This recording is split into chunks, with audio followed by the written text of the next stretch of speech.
আসসালামু আলাইকুম বন্ধুরা, আপনারা কি জানেন সূর্য ডোবার পর কোথায় যায়? একবার রাসূলুল্লাহ সাল্লাল্লাহু আলাইহি ওয়াসাল্লাম সূর্য অস্ত যাওয়ার সময় হযরত আবু যর গিফারী রাদিয়াল্লাহু তাআলা আনহুকে বললেন, হে আবু যর, তুমি কি জানো সূর্য ডোবার পর কোথায় যায়?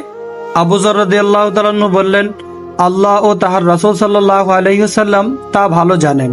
রাসূল সাল্লাল্লাহু আলাইহি সাল্লাম বললেন, এই সূর্য ডোবার পর যেতে যেতে আরশের নিচে গিয়ে সেজদায় পড়ে যায়। তারপর সে পুনরায় উদিত হওয়ার অনুমতি চায় আল্লাহ তাআলার কাছে এবং আল্লাহ তাআলা তাকে অনুমতি দেয়। আর অচিরেই এমন দিন আসবে যেদিন সেজদা করবে কবুল হবে না এবং অনুমতি চাইবে অনুমতি দেওয়া হবে না। সূর্যকে বলা হবে, যে পথে এসেছো সে পথে ফিরে যাও। তখন সূর্য পশ্চিম আকাশে উদিত হবে। তখনই গনিয়ে আসবে কিয়ামত। তখন থেকে আর কোনো দোয়া কবুল হবে না। এই হাদিসটি সহিহ বুখারীর 2972 নম্বর হাদিস।